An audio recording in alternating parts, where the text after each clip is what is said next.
Right, guys, welcome back to the Adam Peeler Fitness Podcast. Today on the podcast, I have David Woolson. If you guys are familiar with really powerlifting in general, David has, number one, a crazy deadlift. He like just barely missed 400 kilos at Raw Nationals last year. Like literally, it was like 1 inch away. He's very, very elite in the US APL. I forget what your best numbers are. I know that it's up there though. Like, what are your best lifts in competition? Best squat is 325. So I think that's 716 in pounds. 200 kilo bench, so 440. And I'm pretty sure my best deadlift is 375 kilos, which is like 820 something, 825 ish. 826. But I lots of times my deadlift ends up being that I'm only making my second attempt because I'm swinging for a big third or something. So I've attempted, like I got that 400 that was pretty close, and then there was a 385 ish or something that was like pretty much just as close. So, but I think 375 is the best I've done. So let's say like on like one of your meets, like on Raw Nationals, like do you think you could have done like 397.5? I don't know. I guess the number was 400.5, and in my head, I think I could have done 400. Maybe that. No, I don't know. Like it's hard to say at that point, right? Like, would 5 kilos have actually made a difference or not? Like, I really like, because the lockout right there would have been pretty hard, kind of either way. It's really hard to quantify, what the different, like how much it would have. I know I could have done 390, but I don't know if it was like 2.5, 5 kilos. I don't know. And I think there actually could have been some of it being that it was like 400.5. And I know in that moment how excited, just total blinders as far as hype, knowing that it would have been, I guess at that point, I mean, still, it would have been the heaviest deadlift in USAPL history, I'm pretty sure. And I think maybe like the heaviest deadlift on a power bar in a competition or something like that. So that had me pretty hyped, and it was another pull to win the meet, over Ashton again. And so just like that moment is something that's pretty rare to get. So all those things kind of combined, I think me charging out there for 400.5 got every bit of me that it possibly could. But, if it was like 390 without some of those other stakes, I don't, would it have been the same amount of hype? Like, it could have been just as hard, 10 kilos less. So I don't know. I think that's an interesting point, actually. So, like with psychological arousal, like I know I don't know that that's like a big skill for lifters to actually be able to like turn it on. When they do it, like you seem to be a fairly introverted lifter. Obviously there's internal hype, and some lifters like will yell at the top of their lungs and be super, super crazy. Like in regards to like knowing how to turn that on, because like I think that's a skill that you don't want to use in training most of the time. But like how would you recommend people do sort of determine like what's that level of hype that you actually get that's actually productive? Because I know that sometimes for me on my third deadlifts or something like that, or if it's a really high stakes thing or I really, really want it, sometimes I get too overhyped and it makes me like lose focus on my cues. And like I just don't lift the weight because that's a technical breakdown. Like how would you recommend practicing that? Yeah, for me on deadlift, it's like all about hype. I think that's a big reason why my competition deadlift is clearly better than my training deadlift, is that it's just really tough to get myself to go there in training. Like I don't know that I've ever trained being able to get myself to go there. And so, I guess I've just kind of gotten to the point that I understand that I don't need to train like that all the time, and just kind of trust that my numbers will be better. But you're right. I mean, I don't think that everybody can thrive in that moment, and be able to execute there. But I know my squat, I don't tend to do all that well. And I'm kind of starting to move away from like a more kind of hyped squat and going a little bit more controlled. And I think that's actually been something that's held me back a little bit in competition, is maybe like nerves early on for squatting, and like trying to overcome that with intensity or like emotion. And I think a lot of times my attempts, and I think a lot of people, this is common, that they kind of settle in and you like their second attempt's better than their first, or their third attempt is better than their second. And I think, you kind of just get in the moment a little bit better, and it takes away, you're not just quite so nervous and all that emotion kind of spilling over everywhere. So I think it's something that takes some practice, that especially in competition, knowing what style suits you and then trying to replicate that in training, is that when I'm training, especially heading into meets, I definitely try to get myself energetic. And I mean, even like, make noise and sometimes, yell in my garage in training. And I don't think that that's something that I show a whole lot of, but I know that that stuff really helps me on my deadlift. And it's kind of taken a while for me to embrace that side of myself, because I think, like you said, is I am a little bit more reserved in general. So getting myself to be comfortable, like making noise and kind of just expressing myself, I think has gone a long way, and especially in meets, getting myself to actually lean into it. I think there's a lot to be said about that sports psychology aspect of things, of like pacing yourself and like knowing how to like knowing like when the moment is to like actually perform to. Because something too is like sometimes people just on meet day or whatever, they're so anxious all the time and they're just like high energy. Like I remember literally at my first powerlifting meet, like there were these people in the back room like taking like their third attempts and they would miss their openers. And like that's just like it's like that's stuff that you just see at like local meets. But like I think there's one other thing that goes into what you said about how like your third attempt will move better than your second. I think part of that for me sometimes is like being able to identify like where did I mess up with like like technique or whatnot. And that's something that I've been actually able to use a lot to my advantage in meets. Is like I'm very aware of like, oh, like for example on squat, like the hardest part of it is just the walkout, just like placing my feet right and getting my center mass proper. And then like yesterday I did 227.5 for two. And I was like, that was way harder because I was not in my proper stance. And like Sure. knowing like, dang it, like I could have done a lot better at that. But like I think being able to understand where you went wrong and like what your own like technical strategies are. Like you're the king of wide stance squat, for example. Um, it's so funny when I watch like I see comments and like you have like these sarcastic responses. It's like, why is your feet that wide? And it's like, oh, I don't know. I'm just trying to make it harder on myself. Like it's like developing your own technical strategy takes a lot of time. And I think that you do a very good job of like telling people like guidelines of technique and how to teach it online in a very good way. And so I want to sort of ask you, in terms of like technical mastery and evolving your technique as a lifter. I'm sure for you, especially as you've gone up weight classes, you've had to change your technical strategy. Like, what are some things that you think have led you to be able to like you teach your lifters and what you've done yourself over time to really find the most ideal or optimal quote unquote technical strategy? Well, I think I probably approach it in a similar way as my videos, just my the way that I try to express myself in those videos. I try not to get too specific, as far as like, if you see this, then do this. It's kind of like conceptually, here's a broad range of things that we're looking for, and like there's a lot of things that can be kind of correct within that. And I think for myself, I've had, I mean, even at similar body sizes, different techniques that kind of show up without really me meaning to do it. Like I know for sure I can squat pretty well with my stance, fairly wide with my toes kind of straight forward, or I can bring it in just a little bit and turn my toes out a little bit more, and that actually feels pretty similar as well. But I think if I deliberately go after either one of those, it doesn't really fit ever. And it's just there's like I'm aware that I'm kind of always drifting back and forth in between like two different little styles.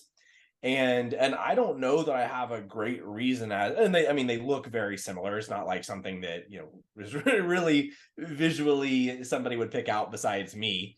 But I don't really think that I'm really trying to do any of that stuff for any reason. And like, when I'm probably more sarcastic than I should be to some of those commenters, I guess. But it's really, why'd you do it?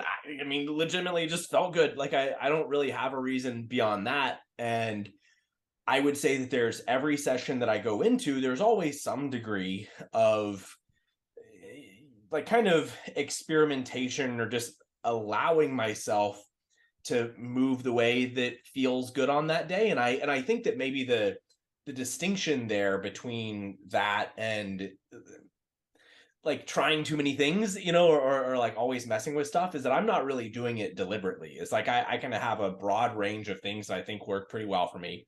I'm trying to replicate those feelings every day more so than the specifics of exactly where my stance is, and all of that kind of stuff. And those are things that I think really help me at competitions, because I think one of the main barriers at big meets or whatever is that you go out there and you're first your squat, you're walking out there onto the platform, under the lights for the first time, and there's all these judges, and you look up and you make eye contact with like 5 people in the crowd, and it's like all this stuff is kind of weird.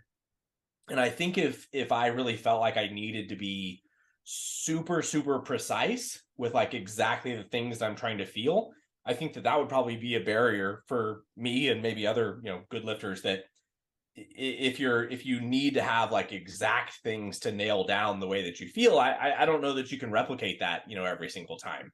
And so I'd say more so my style has just been me allowing myself to just consistently, basically every day, go in there and kind of do what feels right, and not try to like put an exact label on it. But I definitely, I mean, I have a note sheet on my phone that I kind of am always tracking, like squatting. What are you feeling? Like, what are you feeling right now? And like, what's helping it click? And I'll just try to describe kind of stream of consciousness as far as what I'm feeling, more so than like toes pointed out at this angle. Cause I don't think it's that, I think it's like, I feel my feet, but not my legs, or things like that. And those kind of things resonate with me, but it may mean nothing to you. If I say feet, not legs, like it doesn't matter what it means to me really, but it's like it helps me kind of feel what I want to feel.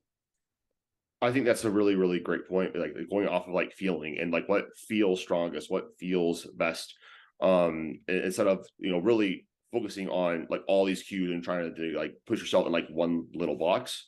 Like one thing I do with my lifters too is like, I think sometimes coaches over cue their lifters, like giving like multiple cues. I'm like, just give them like one, and then tell them, like, sort of explain what you want them to feel with that cue, or saying, oh, like, this is the cue I want, this is what I want you to feel. Right. And Yeah. then Exactly. that really helps them out a lot more, because you're not the one lifting the weights for them. You're not there, you don't have their skeleton, you don't have their muscular strengths.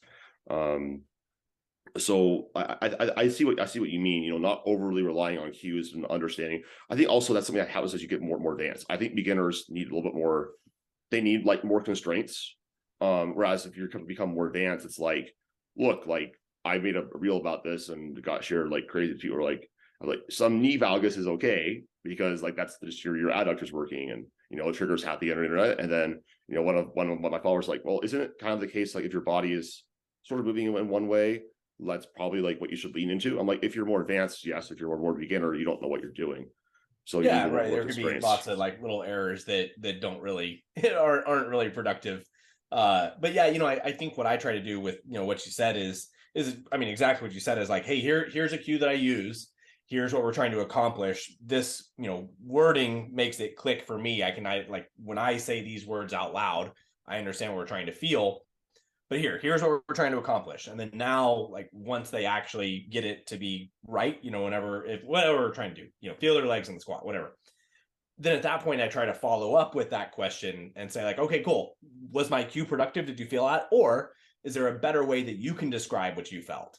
And then try to kind of get them to the point that they're able to recreate that, and make it a little bit more concrete in their head, rather than just like following a cue. Say, okay, cool, right? Like, I mean, just a push your knees forward, right? It's like, it may not be that, right? But if I say that, that's visually what we're trying to feel. Now, what did you feel when you did that? And kind of how can we internalize that and make it a little bit more concrete? And so then we can have that for them to go back to in the future and accomplish the feeling overall, but in a way that like really works for them. I think that's really, yeah. So listeners, like I would definitely take notes on that. I think that's really everything that you really need to know about dissecting technique and cues. And just like what you said, like maybe cues like don't work for a lifter too. Maybe you need to give them like a pause squat for them to understand like what you mean by feeling legs, instead of, or like being more in your feet, or like understanding where your center mass is, or really like whatever. And I think that's like why as a coach having like your own system, or like or like experience too. Like you have years of experience, which is like, that's the most valuable thing about having a coach is that experience. You're basically borrowing their years of time doing something that you don't have. And they've seen lots of different people, like different skeletons. Something else I was talking with Aiden Rader about this like a couple years ago on my podcast. But I think that one of the things I do encourage my lifters to do is like look at lifters with similar skeletons as you at least outwardly and see like how do they move. Like I look at Charlie Dixon a lot because Sure. I'm built similarly, and I can take different things from him, but also understanding, well, I'm also not Charlie, so I need, this is a general guideline, but maybe there's something I can get from this. Is that something you've ever done, looking at lifters in your weight class? Yeah, I think we all kind of intuitively go there. I think for me, I'm unique in a lot of ways in the way that I lift, and I think definitely as a newer person, it's probably, I don't know, it may be even more beneficial to see how many people can do really well in such a wide variety of ways. I mean, even like Ashton and Bob, like two of the best. Well, I mean, you can take all those guys, that just competed at the Arnold, like Ashton and Bob and Keenan and Rondell, all just incredible squatters, but they all do it pretty differently. And I think as a beginner just looking at something like that, it should probably lead you towards, like, what I said, just allowing yourself to experiment a little bit more, and then within that, once you kind of start feeling, oh, when I do this it kind of feels the best, and then like that should kind of lead you towards maybe other lifters. But I think it may be a mistake early on is to like choose the one that you like. But like Charlie, you said Charlie, you probably had his lifts resonate with you because they look similar in the first place and not necessarily like how you want to lift. And I think, like, honestly, on a personal level, I would probably prefer not to squat so wide, because I mean, stuff like internet comments and things like Yeah. that, like, my life would be easier, and I think in some ways it might even add. Let's say I squatted, into the 700s as I do now, but with a more normal looking stance. I think that sometimes gets a little bit more credit and a little bit more recognition because it's like it looks normal. It doesn't look like cheating, or it's like it's people. I think more people identify with it, and so with me doing it the way that I'm doing, I think that there is some cost associated with it, and that it looks weird or whatever. And maybe there it gets some shares and stuff because it's weird, but I don't know that it's a useful thing, as a brand for growing, because I think it is rare that it will resonate with people, more so the other guys. So yeah, I basically, my point there is that I gravitated to this not because I saw other people doing it, but just because I felt myself kind of going there in the first place, and then kind of within that, found some other people that kind of had sort of, there's not a lot, but some people that have similar styles that pick up things from. Yeah. I totally get what you mean. So going into the next topic, I wanted to talk to you about self-coaching, because I know that you have been coached by others in the past, such as Mike to Sheer. What really has caused you, because you're one of the very few lifters at the elite level that does do self-coaching and powerlifting. So I want to sort of ask you, number one, was that like something that you've always kind of leaned into a little bit more, or did you have like mostly coaches and then you got more advanced and you felt like you could learn your body? And like, what do you think are like the value of like self-coaching is, or like who is self-coaching for and who is it not for? Yeah, Mike's the only coach I've ever worked with. I mean, even in high school, I kind of, I did football and powerlifting, but I kind of did all that on my own, especially like outside of the gym, because I recognized, I think, fairly early that some of those coaches, I guess maybe one in particular was pretty bad, and I just didn't want to be doing what was going to be assigned to me. So even from the very beginning, I would go and train before school, so that, because I knew after school I would be having to do this program that this other coach had me doing, and I just didn't think it was going to be doing anything. And so I think that was probably the very beginning of my self coaching journey. But yeah, I mean, since then it's just all been myself, I think I worked with Mike for right around a year. After Worlds, I wasn't super pumped about my performance at Worlds, and then started working with Mike, and unfortunately got hurt, pretty quickly. So I think a lot of our time together I probably didn't get as fair of an experience, or like, give Mike as fair of a chance as I could have. But it was, I got hurt. Then pretty quickly after that, COVID stuff happened. So I'm like training out of my garage with, my gym closed down and all sort, it's just like crazy life stuff. And I got to the point where I was pretty frustrated with that whole experience. And I think I just, not even Mike, like just in general, it's like, this is just not going well right now. And I just wanted to take a little bit more control of things. So I think that my biggest thing from it is that I can learn so much from my own, if I have my idea of what I want to do. Obviously, I have a lot of lifters that I can apply that to. But I think it's a unique thing to be able to say, here's what I want this program kind of strategy, this program style to feel like. And then have that ability to be able to put it on paper myself and try something like that. And then have that firsthand experience of what I wanted the feeling to be, and you obviously see the response and everything, but kind of just see how it plays out from there. And there's been some really good stuff. There's been some bad stuff. Like just recently, I was doing more cluster deadlifts for myself. And I think that kind of moved me in the wrong direction with my deadlifts. It was kind of beating me up a little bit too much, but I've seen a very positive response from like, I don't know, 75% of the people that I've given, more cluster deadlifts to. And that was, I think experiences like that are invaluable when you're self-coaching, because you can find like, oh, well, that was interesting. It didn't go well for me, but I kind of have my reasons why I think it wouldn't have gone well.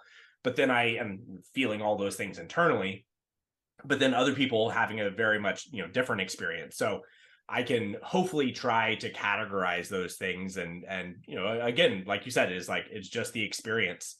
And I think that my own experiences as a lifter, and me being able to maybe articulate some of those feelings a little bit better than, sometimes feedback that you get from like all the clients, maybe help speed up that process overall, as far as the things that I'm trying to learn and implement. So, I mean, I guess in my head, I'm treating myself as, a client as well, but maybe a client that just gives more productive feedback more often.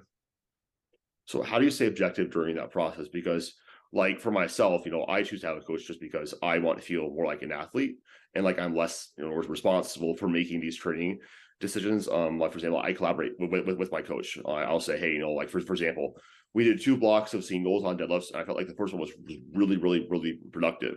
So I wanted like, well, maybe let's keep a single in for this next block and see how it goes. And it just felt like it was flat. And I was like, hey, maybe we could pause deadlift for a double, and we went to like a double because I trust what my coach says, and Eric, and I'm like, cool, whatever coach says. How do you stay objective with yourself sort of during that process? Because one of the things that I was struggling with the most with that is like just like self-doubt of like, oh no, I have one bad session, I'm never going to be strong again, trash the whole program. Well, so that's an interesting question, and I think that I've thought about it, and maybe have come up with a different answer than I would have a while back. And I think I tend to be able to stay a little bit more objective and to trust myself maybe more than I do other people. And I don't know if this is a good quality or a bad quality about myself, but like let's say I'm working with a coach. And I mean, obviously with Mike, and I knew that there was outside stuff that was really affecting my training. Like I felt I was struggling a little bit to overcome some like weird feelings because of my old adductor injury when I was working with him. I was training in the garage in the heat. I was kind of demotivated because of COVID stuff happening. Just like all of this stuff kind of adding up that was affecting my training. But in the moment I'd be in a block, right, and I'm receiving coaching from somebody else, and it was hard a lot of times to shake the feeling of like I want to mess with this but I can't do it, like I want to like slightly vary these rep ranges, or I kind of have like these feelings overall. And those things were kind of difficult for me to do, and to trust the coach, because you don't always have the, like, I don't know. It now I'll see. Maybe I'm going to frame this differently. I'll frame it from, instead of talking about it like trusting the coach, it's more so like trusting myself, to where if those things are happening within a block for me, like if I know that I'm a little bit frustrated with how my deadlift is feeling, and I think, man, these triples are a little bit too hard right now, and I like the concept. I like what I was going for at first. Like, I know what the concept was originally starting off the block with those deadlifts. It's like, but I think I can move closer to what I intended, this, by pulling back 5%, or, adding an extra rep or cutting out one rep.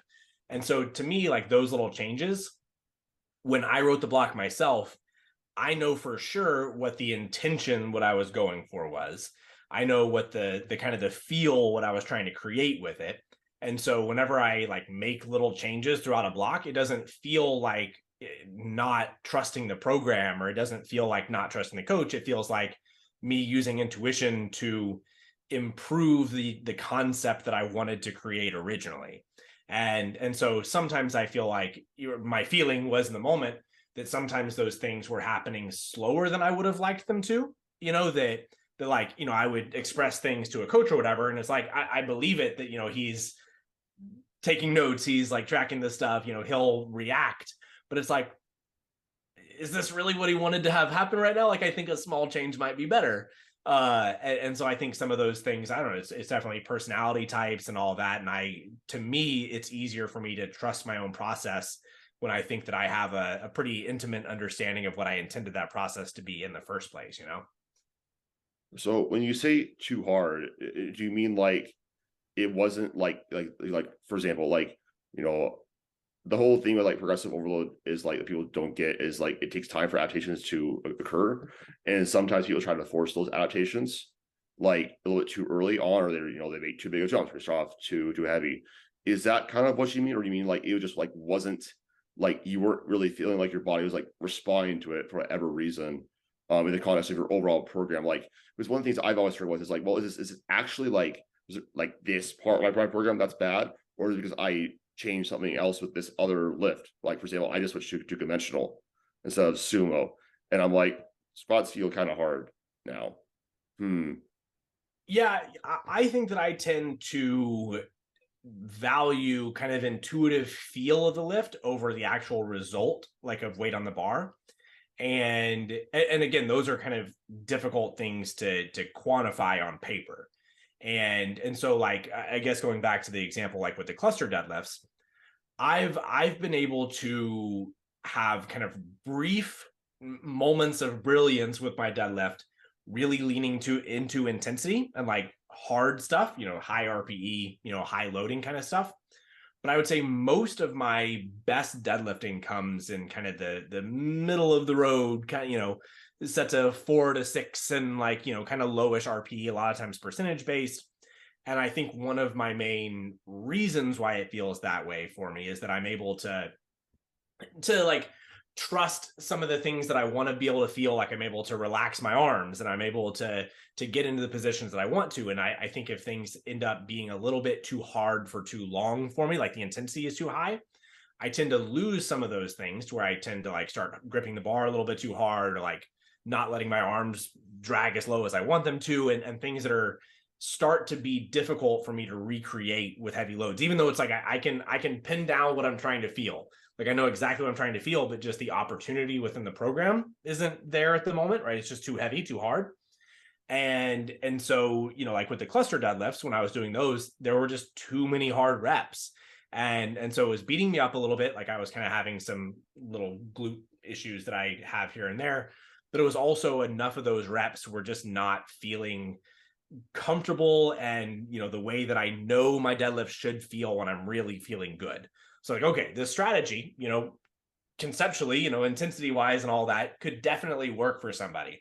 But if it's moving me away from the stuff that I think intuitively makes me pull really well, and makes me good kind of subconsciously almost, then I don't know that that's a good, long-term strategy, especially if like every week I'm kind of feeling like I'm getting a little bit worse here, like intuitively it's like I'm warming up, I'm feeling strong, and then I get to my heavy stuff and it's just like this timing just isn't really there, then that's something that's like, I think I can jump in here pretty quickly and make the adjustment that I know I need to make because I want to value it. But no, you're right. Like maybe to clarify with that, if I added in something like I'm doing stiff leg deadlifts now, or RDLs, I'm putting in a lot of hinge kind of work. I definitely would acknowledge that at that point I'm going to expect to feel potentially sore, beat up. But I think a lot of times I'm able to differentiate those kind of feelings that impact performance and separate the load on the bar versus kind of my intuitive I'm moving well feeling right now. I kind of know what you mean by that. It's kind of like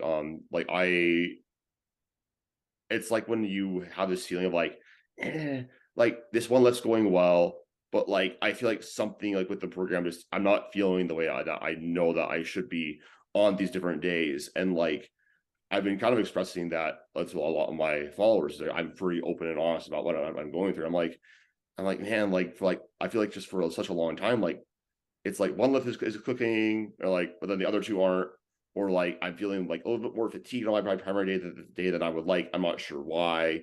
And then like there's some times when like seemingly I don't know why, but this block went really well.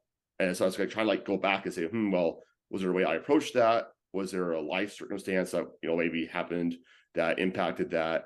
And so that's why I think it's so difficult to sometimes to self coach and to sort of do that. It's something that's hard to like see that on your own, as opposed to like like there's like basically like the program can be perfect, right? But if you would have bad sleep, or you're getting sick, or you're just not executing the program right, like you're going too heavy, too hard, to me hard reps for you, is that that's obviously different for everyone. It can impact how things are feeling. So I guess sort of I think that's actually the biggest thing with that coaching, though. Like, I think you've done this for such a long time, and you understand like principles behind it. You can look at this and say, okay, well, like this is probably what's impacting me. This is probably signal. This is what probably isn't noise. I feel like coaching for a lot of lifters, it helps them sort of understand like this is why this block went well, or maybe this is what like why we're seeing these certain things. Because it can be kind of hard to do on your own if you don't know like what to do, on your own. Like sorry, I know I'm rambling, but the one thing I've noticed that for myself, it tends to be like I have to be more patient with like adding weight. And I find that if I start off a little bit too heavy, like my body will tell me, because if my normal load increase, I say on squat of like 10 kilos, and that feels really, really hard. I know I probably start off too heavy. It's probably more about an execution thing on my end than is an actual programming thing, if that makes sense.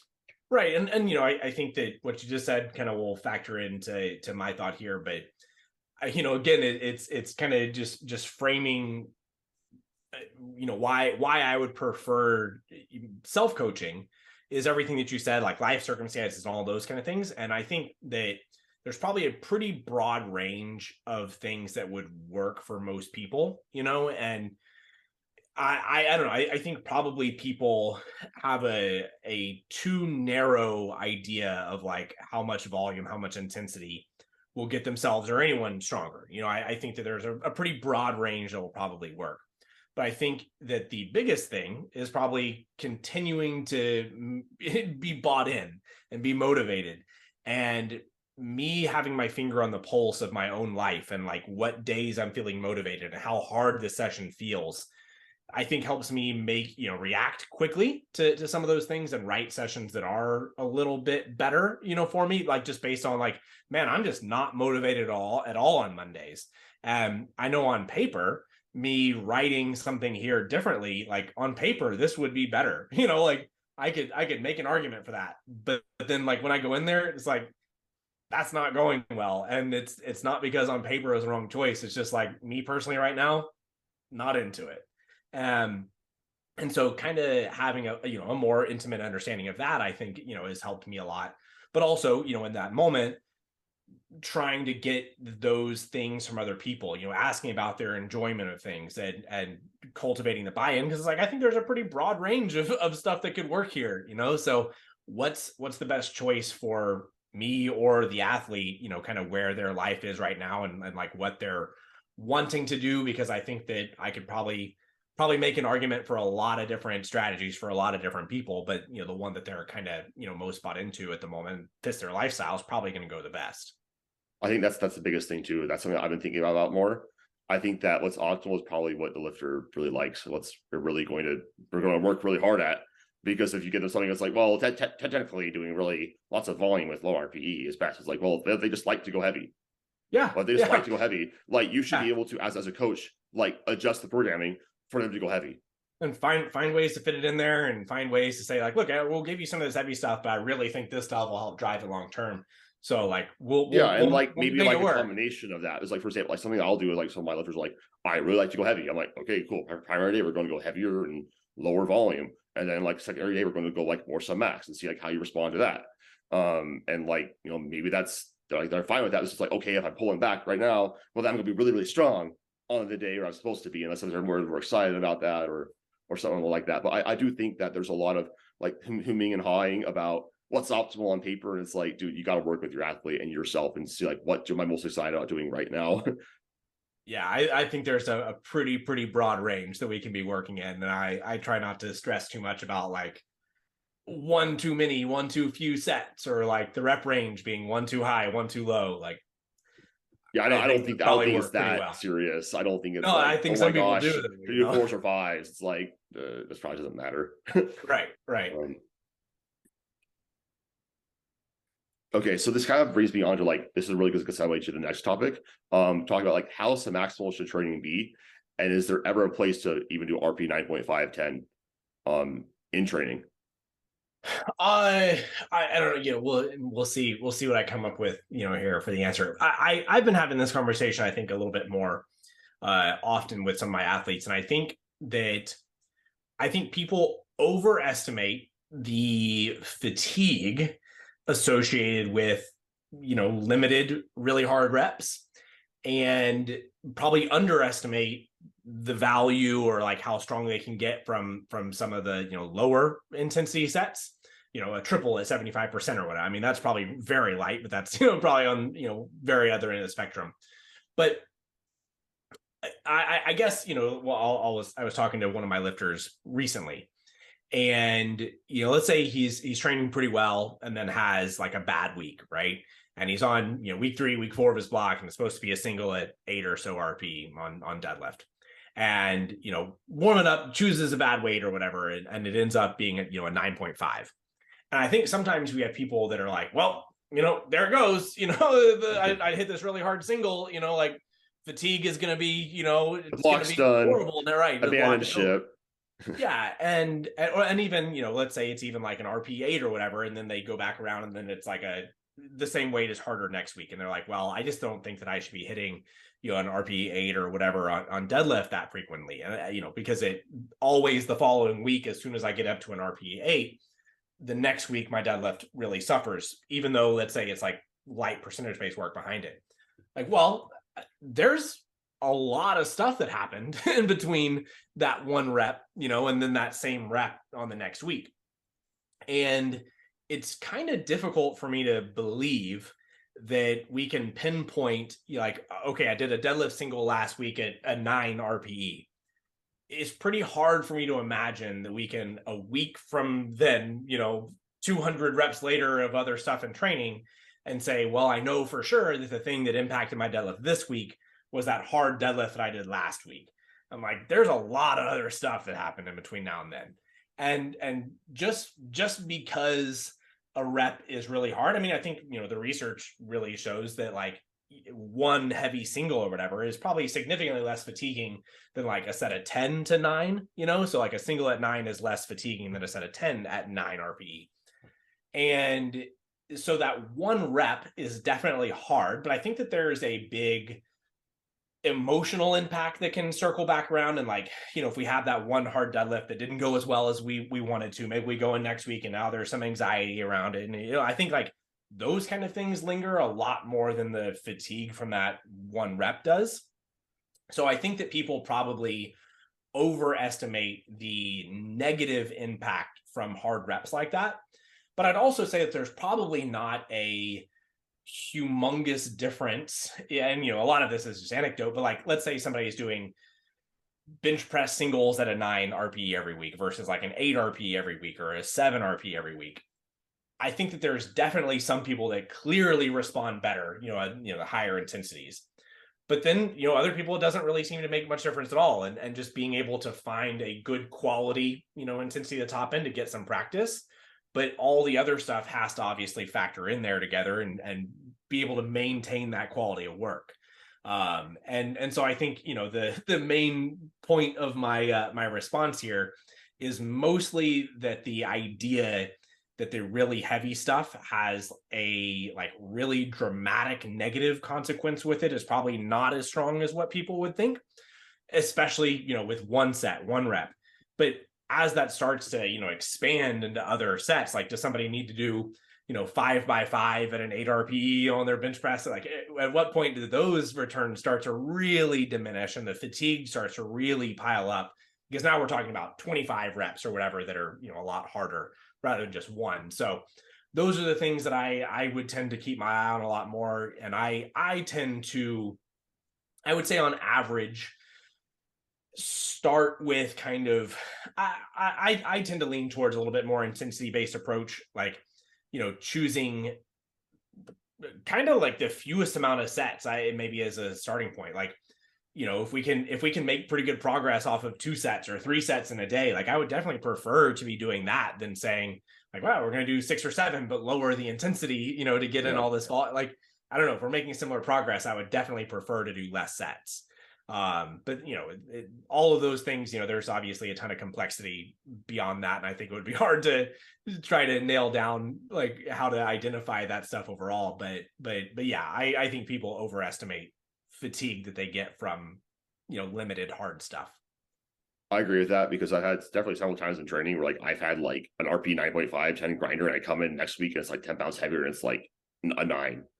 Yeah. And it's like, and then other time it's like I hit a 7. And it's like same weight was like, I got super like fatigued for no seemingly good reason. Yeah, and you can hit a single at 6 and then come back the next week and it's a 9. And it's like, it's like, well, was it that one rep? No, it's like there was so much other stuff that happened in between there.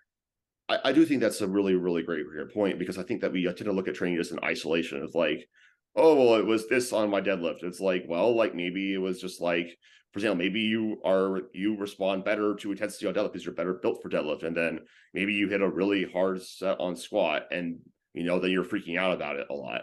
And then also that impacts your performance. Like one thing that I've done when like I've gone to like my lifters program is like, I want to see like my own biases and be like, okay, like what do I kind of do? And I was looking at like, regardless of like if it's higher intensity or lower intensity, it tends to be an average intensity around 70 to 80%, which is like where I program most of my lifters. And that's been my hunch. I've been looking at a lot of like most of the research and like, I'm like, it's like, it says 7 to 8 RPE seems to be like the sweet spot. Well, if we're talking about strength rep ranges, we're talking usually like 1 to 6. And most of the time we're going to have 3 to 6 for like general strength. That looks a lot like 70 to 80%. Right. And I think a lot of times I've looked at lots of different training approaches. Like I know barbell medicine is really big on like the low fatigue, submax training style. And like, I'm like, that's still 70 to 80%. And then usually for people who have like that higher intensity approach, like I know John Hack, like he's talked about it a little bit more. My friend Brian is friends with him. He's like, yeah, John likes 9.5, but then it's like his volume work is like super easy. And I'm like, it's probably around that similar intensity. So that's my hunch. I feel like has more to do with like managing average intensity. Right. And I also like your thing of like, we can't just look at one set in isolation. There's so many things that impact our training response. Right. And I mean, I think I could probably make a pretty good argument that it could potentially be better to go in and, like I would say for most people, like if we were to work up to a single, like every week, on deadlift at a 9 RP or 9.5 RP, and we did it every single week. I think that there's probably a good bit of value to be had with doing that, and probably not a ton of cost with it. But again, like we're looking at just that one thing, and do I think that that's a game changer? If we're just saying one single a week at an 8 RP versus like a 9.5, I don't think that that's going to fundamentally change the program much at all. And so it's, all that other stuff. And I think that kind of, goes back to like me talking about intuitively keeping my finger on the pulse as far as how good I feel about my lift at the moment, and like, do I feel like I have kind of that subconscious, ability to execute this without thinking too hard about it, and kind of gravitating towards those things that, the rep ranges, the percentages, that those kind of things to really help create that feeling and help me execute, on the heavier stuff, and just kind of practice there, more so than worrying about like the fatigue associated with how hard that single was. Yeah, especially it's like you just did it. Like, like there's no point in like freaking out about it. Like, oh my gosh, my block's ruined. Like, move on. So your training response. One of the things I also done is like if I come in, I'm like, dang, like I had a really hard session last time on this lift. I kind of subconsciously take the next session easier. Yeah, Something right. that Sure. I've learned over time. It's just something that I do like automatically. Whereas like if I'm having like a really good streak of progress, like I had a really big streak of progress on bench press. It was a lot of fun.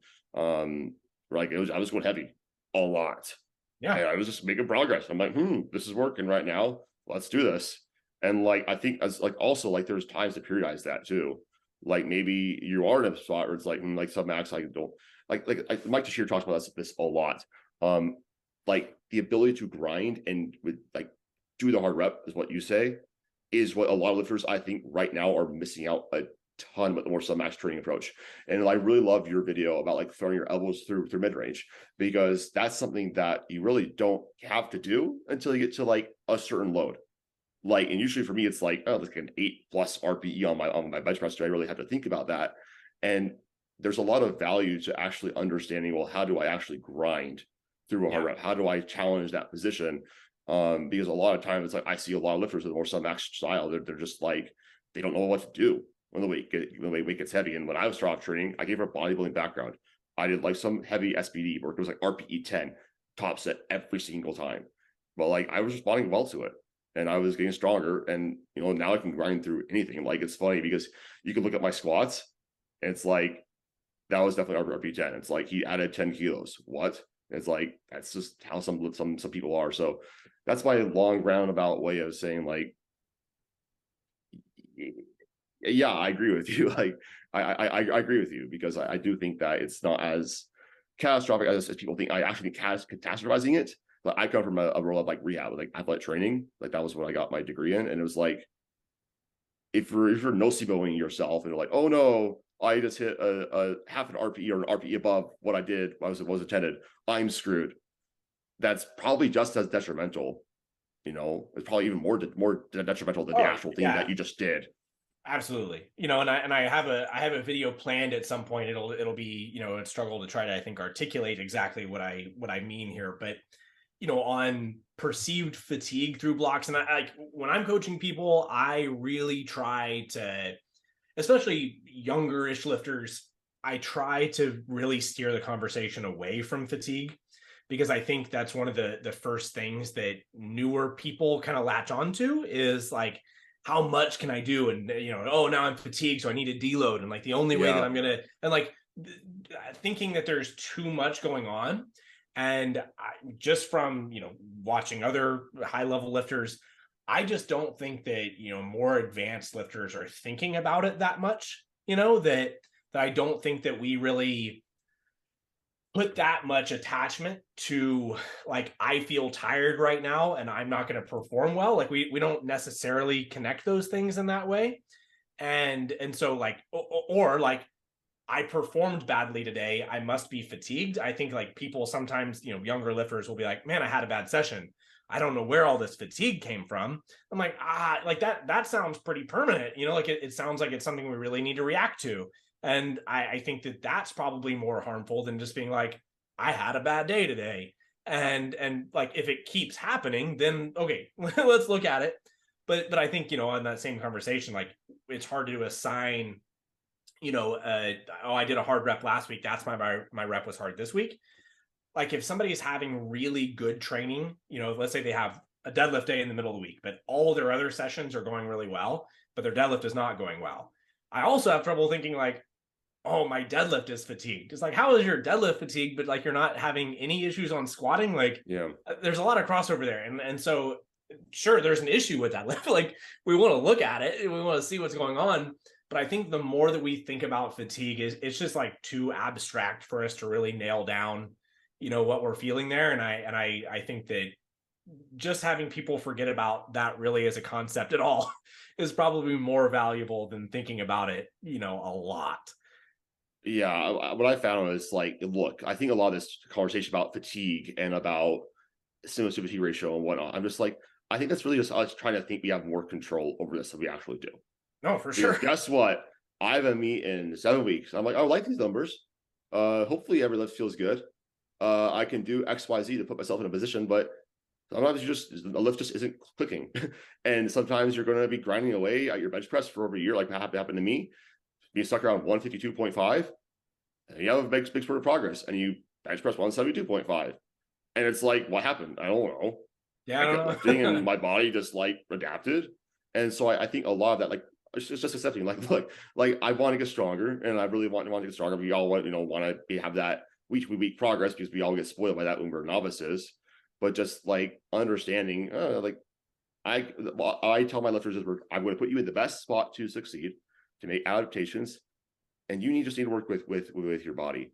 And guess what? Sometimes your body, you're not going to do nothing different. Nothing's really going to be that much different with your squat or your bench press or your deadlift. And sometimes you're going to have a really, really good block where all three are clicking. Sometimes you're going to be really struggling for a little bit. And sometimes that's just how training is. Yeah. It's never linear. And I think just really relinquishing that control of it, I think that's really everything. I think that's what you're talking about with like more advanced guys. Like, hopefully I'm there. Hopefully it's strong, whatever. Yeah, and I think I normally, I think the first question, like I really don't ask about, fatigue or those kind of things, but it's more so just like, how do you enjoy the current squat program? Like with squatting in a week, like, do you like it? Does it feel like it's designed in a way that would work for you? Because I think that kind of stuff are things that people can probably pick up on in their own heads pretty quickly. That if they're going through like 2 or 3 weeks of a program, they're just like, I don't know, man, squatting is just like I can't really catch a rhythm, and I'm like, all right, well, that's something we can probably Yes. mess with, and so it's less about like, do you think you feel fatigued right now? Like, Yeah, that's like, yeah. I don't know. I mean, they could say yes, and I don't know if it really means anything to me or not, so yeah, just trying to manage I don't know, all that internal stuff. I think is probably the bigger battle. I really think that what you said, like, I think that's one of the biggest takeaways I have from this podcast is like how does it feel? I know it's like such a subjective thing, but it's just like it's kind of how it be like with this sport at the higher level. A lot of it's intuition, especially with the powerlifting program. We don't have freaking enough studies to like tell us like this is exactly what works. A lot of it just is like we have to go off of our own like systems and what we've observed and what we've seen works best with lifters. And yeah, I think enjoyment's one of those things where it's like, and how's training feel? Like, do you like what you're doing? Well, keep doing it. If you don't Right. like what you're doing, maybe change something. Like if it's not much fun, like you're spending like what 8 to 12 hours a week in the gym training, like you should probably enjoy that. Right. Shouldn't be dreading it going in. And I changed a lot of my language, and I have like, weekly coaching or unlimited coaching clients, but in my weekly coaching, they fill out a questionnaire and stuff. And a lot of the stuff in there, I think, used to ask about fatigue, or I was asking about, how what's your current, readiness level or whatever. But I've changed a lot of that. I guess what it used to say was like, how's your current fatigue, rate your fatigue.